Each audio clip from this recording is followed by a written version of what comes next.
تو امام جعفر صادق کے پاس بھی ایک شخص آیا تھا، وہ بھی منکر تھا.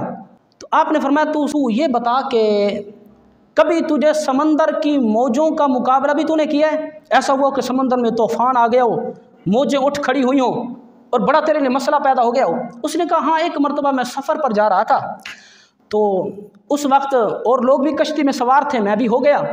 کشتی چلانے والا ایک شخص اور تھا، ملاح تھا. تو ہم کشتی میں بیٹھ گئے، سمندر کا سفر تھا.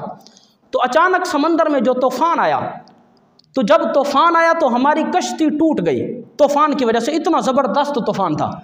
امام جعفر صادق نے فرمایا پھر کیا ہوا؟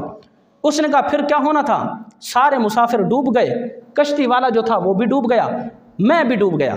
آپ نے فرمایا پھر کیا ہوا؟ اس نے کہا پھر میں تیر تو نہیں سکتا تھا، بڑی مشکل سے میرے ہاتھ کشتی کا ایک پھٹا لگ گیا، میں نے اس کو پھٹے کو پکڑا اور پھٹے کے اوپر چڑھ کر بیٹھ گیا. اس طرح میں نے اپنے جان بچانے کی کوشش کی. آپ نے فرمایا پھر کیا ہوا؟ اس نے کہا طوفان اتنا زبردست تھا، ایک وقت پھر وہ آیا، وہ پھٹا بھی میرے ہاتھ سے چھوٹ گیا. آپ نے فرمایا پھر کیا ہوا؟ اس نے کہا پھر میں ڈوبنے والا ہی تھا، اچانک ایک دور سے سمندری لہر آئی جس نے اٹھا کر مجھے باہر پھینکا، اس طرح میری جان بچی. اب حضرت امام جعفر صادق نے جواب دیا. آپ نے فرمایا سن، جب تو کشتی پر سوار ہو رہا تھا تجھے کس پر امید تھی؟ اس نے کہا کشتی پر اور کشتی چلانے والے پر. آپ نے فرمایا ٹھیک ہے.